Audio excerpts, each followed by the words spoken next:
During the COVID-19 pandemic, travel opportunities have especially been limited, changing the format of studying abroad and exchange programs, as well as work opportunities for students. However, TC&J students are planning for an entire semester, year, summer, or faculty-led trip during the winter break or summer. Their options and planning are constantly changing. Received my Japanese visa the day my trip was canceled. There were talks of what the reality was going to be if I did go, which was being stuck inside a very small room alone doing online classes and not being able to do all of the fun things that were planned for me. And I was supposed to be in, one of the biggest cities in the world, which obviously would not have been a great place to experience the beginning of a pandemic. Megan and Leon are both students from University of Mary Washington. They share their experiences when they originally planned to study abroad in Japan during spring 2020 semester. I think it would have been really terrifying to go through that in a completely different country. Ultimately, it really would not have been the experience that I wanted it to be. That was something that me and my parents talked about a lot. I'm still that doesn't stop me from being disappointed. Really hard for students, and we understand, to make a commitment to study abroad in this kind of uncertain world. And so for the most part, we are still working with a lot of students who have deferred. So we're working with students who've deferred almost 2 terms at this point.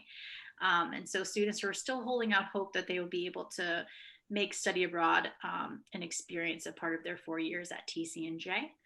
As an incoming junior international studies student at the College of New Jersey, I'm required, along with my peers, to study abroad in a certain program. But ever since I was a freshman when COVID-19 started, I was faced with curiosity and uncertainty about what that might look like. The classes of 2020 and 2021, as well as 2022, have faced the same uncertainty and have had to make several modifications and changes to their plans. So as an international studies student preparing for this upcoming year, I'm very curious to see what might happen in the future of travel and education. We are one of these offices that operates both in the past, present, and the future. So we're constantly already talking about summer 2022. We're working almost a year ahead of most offices on campus, because that's the kind of back work that requires to make these opportunities possible. So for my study abroad, I applied through the school because it was an exchange program. So everything that I did was right through the Center of Global Engagement. So I think the first step I did was had a meeting with a advisor at the office there, and we talked about, what I'm looking for, what kind of options are good for me. We started applying, writing essays months and months in advance. To make this application, they had to get your passport, you had to fill out like a mountain of paperwork. Medical things. We had to get visas because we were going to be there for an extended amount of time. And then after that, it was just a matter of getting my courses approved by the department chair to see which courses would be a good fit for some courses here at TC&J, because they would basically be equivalent to each other ultimately on the transcript. I even did a program that was not offered by my school, so I did even a little bit more extra things to propose that abroad program. We do work in our office with colleagues across campus. They help us form a risk mitigation and crisis management team, and so they really help us make these critical decisions about the health and safety of students while abroad.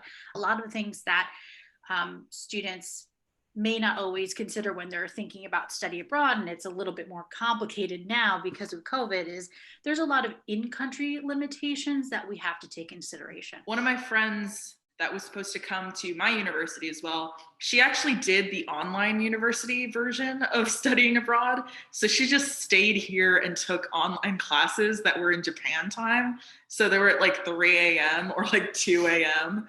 And they're really hard to do just because she needed those credits. There is a lot of nuance now as we're getting further into the pandemic, and as people are becoming vaccinated, that is not always a very clear yes or no. And so sometimes it is reading some of the gray, and it's reaching out to consulates or embassies here in the US for further clarification. And I also feel really lucky that I went before COVID And in a way, it was almost like a goodbye to the world. I know that sounds kind of weird, but it was like saying goodbye to traveling and eating out and socializing. And in a way, that's kind of sad, but hopefully one day we'll be back out there all together and study abroad will resume and we'll be back to normal. For the IS majors, that means that some of you had to seek out different kinds of challenges to take the place of studying abroad. Some of you, out of necessity, had to learn about global community without ever having left the United States. And you've also learned, in a way we could not have predicted, about the challenges and sometimes the opportunities of the global interconnections and interdependence of our world today. Exploring a lot of the virtual opportunities, both with our current partnerships that we have, but also exploring if there are any new partners or institutions or vendors out there that are doing virtual well, especially from the option that might incorporate kind of an internship component. So we're really seeing some different student populations engaging in those opportunities. Traditional students that maybe don't have the capacity either financially or obligation wise to do kind of a traditional study abroad experience or study away experience. If you have the opportunity in the future, and hopefully you will, definitely do it. The experience totally changed my life and gave me a new perspective on not only school, but also friendship and traveling and food and everything. I am eligible to live in Japan until 2025. That's true.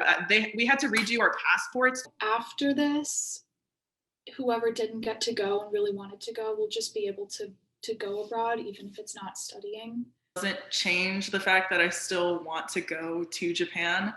It just sucks that as, juniors at the time, seniors now, the short amount of time we had in college to be able to take those opportunities has been sort of taken away from us.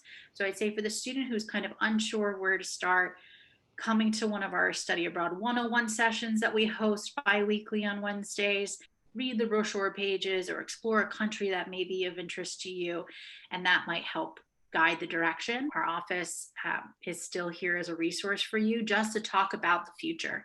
It is never too early to talk about the future. This is Nancy Bowne, reporting for Lions TV, signing off.